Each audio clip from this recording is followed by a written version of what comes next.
Hello viewers, আসসালামু আলাইকুম। দেখুন আমার পেয়ারাগুলা মোটামুটি বড় হয়েছে অনেকগুলা।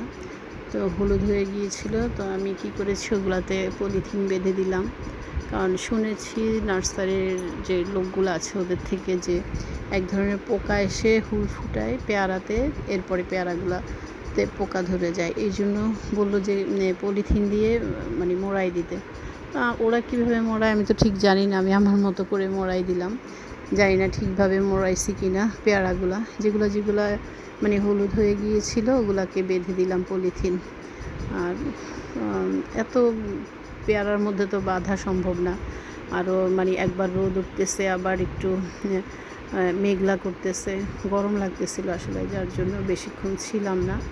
আরেকদিন গিয়ে মানে বাকি পেয়ারাগুলো করব। তো দেখুন আমি পলিথিন বেঁধে দিয়ে আসলাম। বেশ কিছু পেয়ারার মধ্যে আমি পলিথিন বেঁধে দিয়েছিলাম। পলিথিন বাঁধার পদ্ধতি কিন্তু আমি জানি না, এমনি বেঁধে দিয়ে আসলাম। জানি না কেমন হবে। আমার আবার মনে হচ্ছে যে বৃষ্টি যদি আসে আবার পানি জমা হয়ে যায় পলিথিনের মধ্যে, তাহলে তো পেয়ারাটা পচে যাবে। যাই হোক, আমি তো একদিন পর পর যাই বা 2 দিন পর পর যাওয়া হয় ছাদে, চেক করতে হবে আর কি কিছুদিন পর পর। তো এদিকে আমার লেবুগুলোও অনেক বড় হয়েছিল। আর একটু বড় হলে আমি পেরে ফেলবো এই লেবুগুলো। অনেক বড় হয়েছে আমার এই লেবুগুলো, মাশাআল্লাহ অনেক অনেক বড় হয়েছে। আসলে ছাদ বাগানে গেলে মনটা আমার এমনিতেই ভালো হয়ে যায়। হাজার মন খারাপের মাঝখানেও যদি আমি ছাদ বাগানটাতে যাই, আমার গাছগুলোকে দেখি আমার মন এমনিতেই ভালো হয়ে যায়। দেখুন অনেক বড় বড় লেবু হয়েছে আমার এগুলাতে। লেবুগুলো মানে দেখতে ভালো লাগে, আসলে ছিঁড়তে কিন্তু একটুও ভালো লাগে না, অনেক ভালো লাগে দেখতে। তারপর আমার মানে যে কলমি শাকগুলো আমি ছিঁড়েছিলাম গত সপ্তাহে, ওগুলো দেখে আবার বৃষ্টির পানি পেয়ে আবার বড় হয়ে গিয়েছে। তো এবার আনি নাই, কারণ কলমি শাক আমার বাসায় আছে। তো ইনশাল্লাহ আগামী সপ্তাহে আবার কলমি শাকগুলো নিয়ে নিব। আমি আবার কলমি শাক যেগুলো বেশি বড় হয়ে গিয়েছিল ওগুলোর আগা কেটে কেটে অন্য জায়গায় লাগিয়ে দিয়েছি,